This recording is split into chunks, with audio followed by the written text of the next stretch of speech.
Olha só, turma, a defesa do ex-vereador Jairinho fez um pedido de liberdade, viu? A resposta da justiça foi negar o pedido e ainda incluir outros crimes na ficha do casal que é acusado pela morte do menino Henri Borel, de apenas 4 anos. Com a decisão, está mantida a determinação de que os dois sejam julgados em júri popular.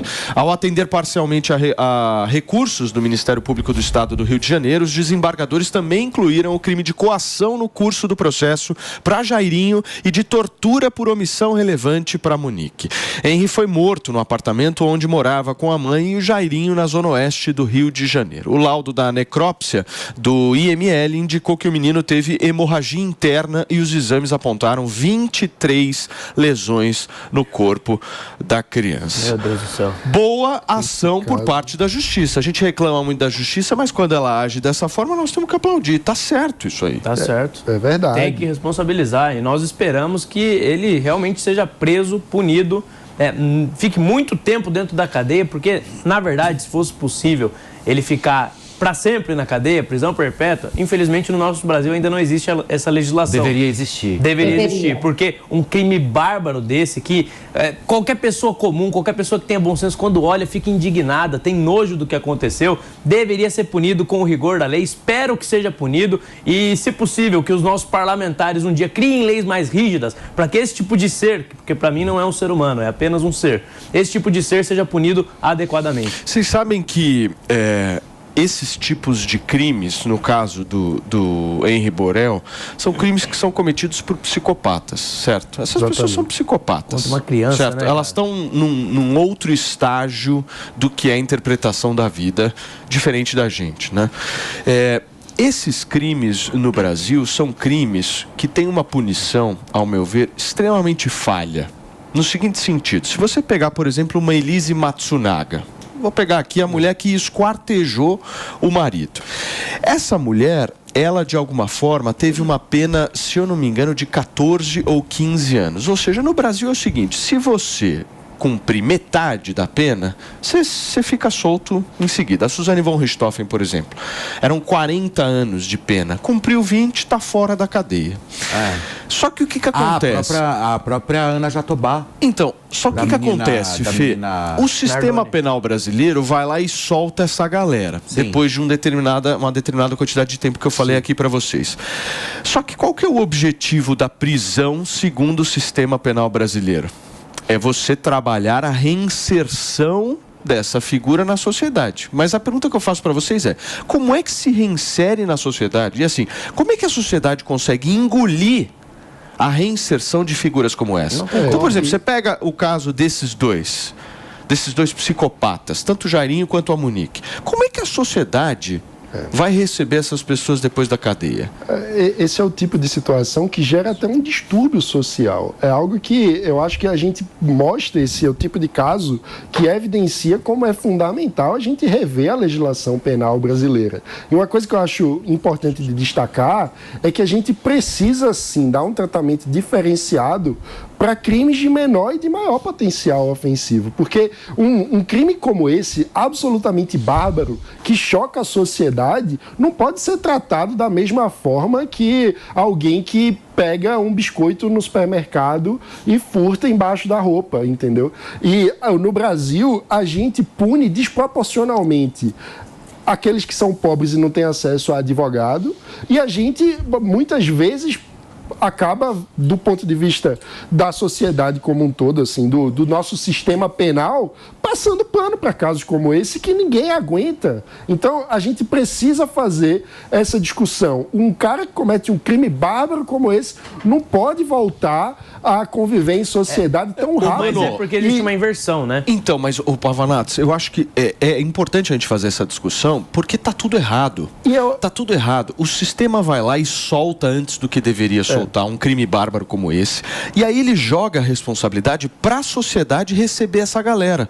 Não, precisamos reinserir essa galera na sociedade. Só que a sociedade não vai receber. Por exemplo, o caso da Elise Matsunaga. Vocês lembram que ela tentaram virar motorista de aplicativo? Foi. Lembra dessa história? Deu aquela história toda. Lembra, Fê? A Uber mandou uma nota. Também, então, fazer um concurso. quem é que vai entrar num carro junto com a Elise Matsunaga, meu amigo? Se quisesse inserir alguém na sociedade, o aplicativo na qual foi divulgado que ela estava trabalhando, não teria se manifestado, 3 horas depois que vazou na imprensa. Então, ou seja, o próprio aplicativo já faz, claro. como se diz, já faz parte. Suzane tentando ser funcionária mas sabe pública. Por que acontece isso, Paulo? Pois é. É porque existem 3 prioridades quando você vai tratar de um crime, você vai punir uma pessoa. A primeira é punir, ou seja, a sociedade viu que aconteceu uma injustiça e ela quer que a pessoa seja responsabilizada por isso. O segundo estágio é afastar essa pessoa da sociedade para preservar a integridade física de pessoas inocentes. E o terceiro, só o terceiro, é você reinserir na sociedade. A esquerda, o que ela faz? Ela inverte. Ela coloca o reinserir na sociedade, a ressocialização em primeiro lugar. Só que não é o primeiro lugar, não é a primeira preocupação. A primeira preocupação, principalmente em crimes graves como esse, é afastar essa pessoa da sociedade, é responsabilizar ela por aquele crime que ela cometeu. Então, como você tem essa inversão de valores, literalmente, acontece esse tipo de coisa. Você tem uma legislação penal que é leniente, que favorece os criminosos, que permite que essa galera saia da cadeia. Deixa eu só ouvir, Antônio. Deixa eu só ouvir, Antônio, Maninho. Antoninho, eu quero muito te ouvir sobre esse tema. Assim, primeiro é importante saber, essa Monique voltou para a cadeia, porque ela saiu da cadeia, ela fica fazendo selfie, ela vai para jogo do Flamengo, ela vai para o Maracanã, ela tá aí como se nada tivesse acontecido. É a primeira pergunta. Essa mulher voltou para a cadeia? É inadmissível, essa mulher tá solta. Ponto 2, me chama a atenção que a mãe dela sabia de tudo e não pegou nada para ela. A avó da criança colaborou com isso, segundo rege os autos. É inadmissível um negócio desse. Eu entrevistei o Leniel assim que isso aconteceu. Eu voltei para casa, eu agarrava o meu filho, porque inclusive os dois se pareciam, né? Branquinhos, cabelinho preto e tal. Eu demorei um tempo para me recuperar. Agora, voltando para essa história da sociedade ter que receber essa bomba, né? A gente sem saber como administrar. Eu já vivi na pele o encontro com uma pessoa dessas dentro de um banheiro de um shopping e eu garanto para vocês que foi a pior sensação da minha vida. Parecia que eu estava num pesadelo, eu saí do banheiro que eu não sentia as minhas pernas, saí do banheiro, lavei as mãos do lado da moça. Aí eu olhei para o espelho e falei, conheço essa moça de algum lugar. Só que eu pensei e logo lembrei que eu estava do lado da Paula Tomás. Assim, foi uma sensação tão ruim, foi um arrepio na espinha. E eu não senti mais as minhas pernas. Eu não sei como eu saí daquele banheiro no Fashion Mall. Foi horrível. Que ano foi isso, Antônia? Isso tem, sei lá, bastante tempo. Acho até que Marcos ainda estava vivo, não sei. Foi horrível. E foi assim, eu ia para o teatro, eu não entrei mais. Eu não vi a peça e eu preferi voltar para casa porque eu me senti muito mal. É o susto que a gente toma, sabe, por ser tá do lado de uma pessoa que cometeu algo muito bárbaro. Enfim, é horrível, a gente não sabe lidar com isso. Não, e assim, o curioso é que culpam por muitas vezes a sociedade, nesse caso, né? A sociedade não sabe receber. Como assim não sabe receber, meu amigo? O problema não está na sociedade, o problema está no sistema. Mas nesse que não caso, compreendeu o sistema, isso. Como a gente vive numa democracia, de alguma forma o sistema é a responsabilidade da sociedade, né? Ou seja, a gente precisa pressionar os deputados e senadores para fazer uma revisão da legislação penal, porque esse tipo de situação realmente você botar de volta a convivência na sociedade. Alguém que cometeu um crime bárbaro como esse, o que gera é isso que a Antônia descreveu, gera situações como essa. As pessoas todas ficam, meu Deus, estou aqui ao lado de um bárbaro. Se você parar para pensar, vou voltar no caso rapidamente aqui da Elise Matsunaga. Essa mulher esquartejou o marido, esquartejou. O crime de esquartejar, assim, é um nível de crime, assim... É sangue frio, né? É uma frieza, é um planejamento, é um negócio assim. Essa mulher ficou apenas 8 anos na cadeia. O goleiro Bruno. 8 anos. Essa mulher esquartejou um homem. Ela ficou 8 anos apenas. Pouco. O goleiro Bruno colocou. O goleiro Bruno, muito bem lembrado. O goleiro Bruno, eu cobri também o caso na época, gente. Colocou... Foi um dos crimes mais Mas o que é pior, Felipe, não é que ele voltou e virou coach de jogador de futebol. Isso é tirar onda com a cara da sociedade. Não, mas aí, Antônia, tem uma vírgula aí nessa história que você está colocando. Sabem quantos seguidores, por exemplo, uma Suzane von Richthofen, uma Elise Matsunaga tem no Instagram? Em média, 20, 30 mil seguidores cada uma. Elise Matsunaga tem até fã-clube, turma. Meu Deus. Tô falando sério. Tem fã-clube. É bizarro. Loucura.